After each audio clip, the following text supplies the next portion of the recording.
You might be looking at rates every day, but you are not looking at the right areas when you're thinking about the mortgage industry. You and I talk about mortgage rates all the time. We talk about the 10-year note all the time. But you know what? What if the lenders are scared? What if the lenders are pulling back? Might that make a difference in the lending market?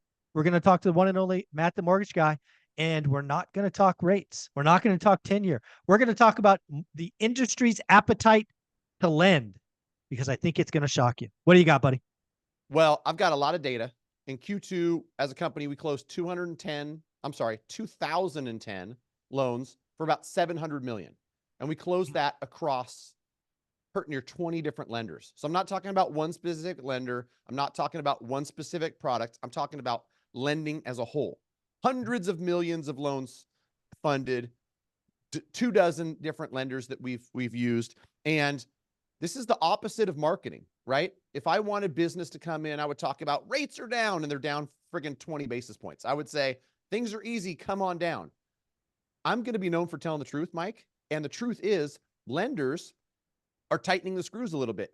And the thing about it is I'm not trying to sound alarm bells that somebody who qualified 2 months ago is not going to qualify today. But what I am going to say is when you're really intimate and you're really close to real estate transactions, mortgage transactions, you can feel the subtle adjustments. If you're not paying attention to real estate, you might think the market's the same that it was a month ago. Those of us that are paying attention say things have changed. Same thing goes for mortgage. A lot of mortgages coming through me and my team, coming through you mortgage as a whole. Here's an example that will prove to you my point. We've got a borrower, granted, multiple income sources, multiple properties, but it's a loan that we look at. We tell them you're fully pre-approved. We can close this thing in under 30 days, no problem. It gets to a lender. How many conditions do you think we have, Mike? On an average loan, we package a really tight file. We have 5, 6, 8 conditions. On this one, if you told me we're going to come out with 12, I might say, okay, it's a tougher file. It's going to have conditions on some of the properties and maybe show these other income sources. I don't know if I want to keep you in suspense. Well, guess. Oh, so I know it's more than 12. I'm going to go 24 just because it's a double. 46. Oh, I'm texting with my processor this morning, Mike. She is so excited. We've got 3 conditions left. She's cleared 43 of the 46. We're still going to close on time. The thing's due to close next Tuesday, but that borrower comes to me and says, Matt, this isn't my first loan. What's going on? And I tell him, hey, to be completely honest with you, you're not the only one. I just did a loan for a frigging state worker. W-2 income, it is the same every single month. I've done hundreds of loans for California state workers and like first property, W-2 income, great credit. Like this is the easiest file of all time. The lender found a way to ask for 9 or 10 conditions and then follow up with more. And I know people are going to say, not my lender. We're different. It's happening. Yeah. They're saying that. So let me poke at that. So first off, thank you for bringing it to us. Most mortgage brokers would hide that fact because they don't want to tell it's getting harder out there. I want to step back and go ask the question of why. I believe the reason lenders would do that is because they're scared. Now, I've been around long enough to know scared could mean one of two things. Scared could mean this deal that they're working on. I don't think that's the problem. What I think's going on behind the scenes is they realize their balance sheet, the loans that they did a year, 2, 3 years ago are not as valuable. And especially if these lenders are commercial oriented, they're in trouble. So I actually think what you're seeing is lenders are pulling back because they're just lenders are not as strong as they used to be. Their balance sheets. I still think we have a bunch of bank failures coming. I don't know how else to tell you, but I think we have some more bank failure. You can't extend and pretend forever.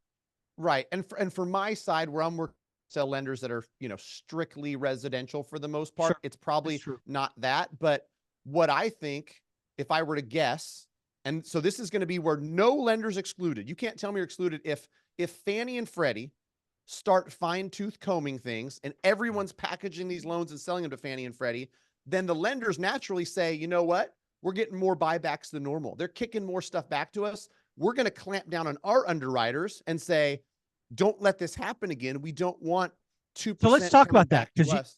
you just said something that you know intimately, and I know because we're buddies. Talk about that buyback. Talk about what that really means.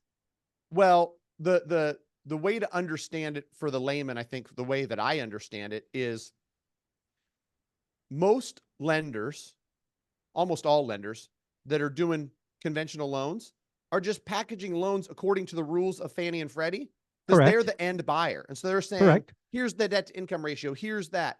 And if they send off a loan and Fannie and Freddie reviews it and goes, well, this adoption income or this other, like, this doesn't follow our guide. We told you if you send us loans to play by our rules, that's your loan now. We don't want it. And Exactly. there's always going to be some of those if you're working with a lender that does hundreds of billions a year. It's natural. But if there's more than normal, what the lender does in response to that is says, hey, underwriters, let's start fine-tooth combing them before we send, because they're going to find they've told us.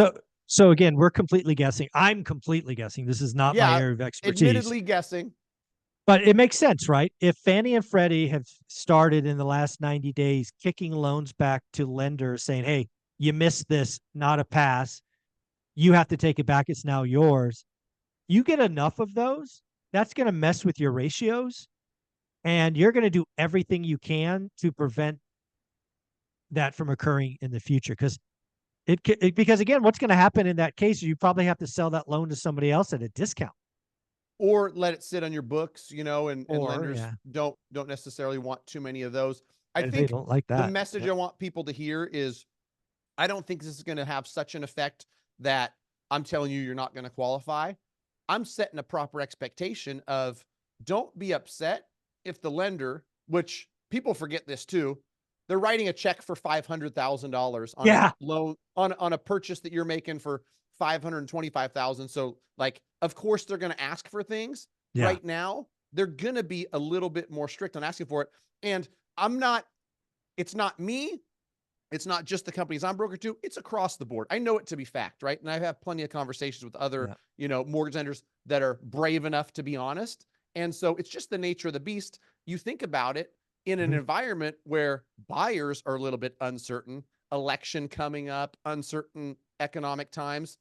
Lenders are companies that have these same thoughts. I agree. Dude, this is wild. I've just started talking about this. I'm so glad you brought this up. I think this election is going to cause the entire economy to tighten up a little bit. And these next few months, it feels like people are standing still. Exactly. Yep. And that is going to be interesting, because that could kick us into a recession in a big way. And buckle up. Yeah. Buckle up. In the midst of that, and then coming out of that, which is the hope for most of us that are optimistic, there's going to be opportunity. So don't be the one standing still, right? Like, that's another message for One Rental Time. Don't stand still just because others are. Make sure that you're plugged in. You're gonna, absolutely making smart moves only, but there's aggressive offers, disrespectful, ask for terms, get buy downs, ask for the moon. I hope people realize that about me. One of the reasons I'm so successful and have that book to prove it is I go the opposite direction of everybody else. Everybody else running that way, not going that way. Everybody frozen, time to get busy. Everyone going on vacation for 4th of July. I'm staying put and saving my dough. That's right, baby. That's right. Let's So I'm going to be writing some crazy disrespectful offers in the second half of the year. That much I can promise. I love this conversation. I do think everything's slowing down. I think if I was a potential somebody who needed a loan, I would want to work with a lender like yourself who's telling me the truth. And what I would tell everybody, what I heard Matt say is he still can get the deals done. Just realize you're going to have a lot more back and forth, right? You're going to have conditions, and conditions are not abnormal. Just be ready for them.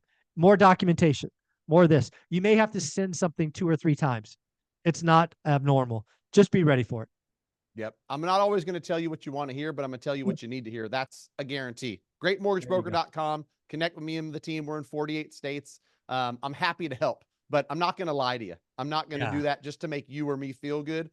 You're much better served getting the truth, and that's what I'm serving all day, every day. There you go, brother. I appreciate you. Have a great 4th. Yep. Thanks, you too, Thanks. brother.